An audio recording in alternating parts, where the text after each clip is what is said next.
Hi, so here's an update on what's going on with TYT Science because there's quite a lot moving.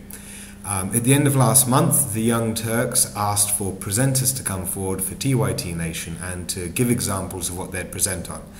Now, there were three of us that came forward to say TYT Science is an absolute must because the quality of science journalism is poor and you really want scientists to get involved and to get to the actual papers and tell you what they see there.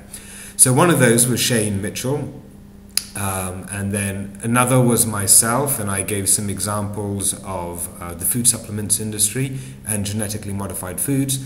And there was also Mind Over Manor, who put up an excellent video response talking again about the lack of quality science journalism and giving an example of a recent story which had been in the press about red meat consumption and dangerous to your health, and he actually went to the paper and said, look at it, it says it's excessive meat consumption, red meat consumption, which is the danger, not normal rates of consumption.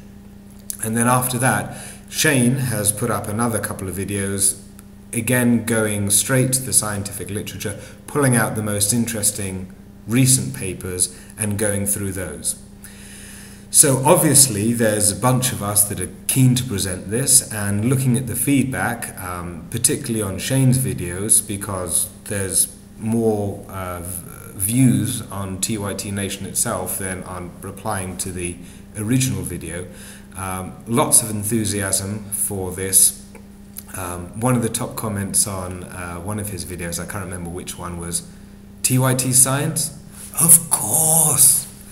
So clearly it's on and it should be on, and my suggestion would be that we take this on as a team effort so that there's ourselves and potentially any other scientists that want to get involved can pool together our experiences, because everyone's got their own backgrounds, and take turns on presenting on interesting papers. That way we can guarantee professionalism, good volume, and we can also work as a team to give advice to each other on what we think works and what doesn't, and furthermore share where we're getting our news from, because there's so many papers coming through that you can look at some top journals, but then there are also great science websites and there are also great science Twitter accounts to follow. I know that I follow some top scientists which I admire, and they've constantly got very interesting things to say.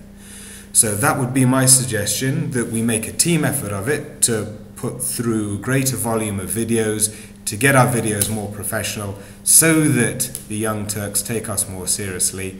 And if you agree, or if you've got any suggestions, then of course put that in the comments, because I'd love to see them. Thanks.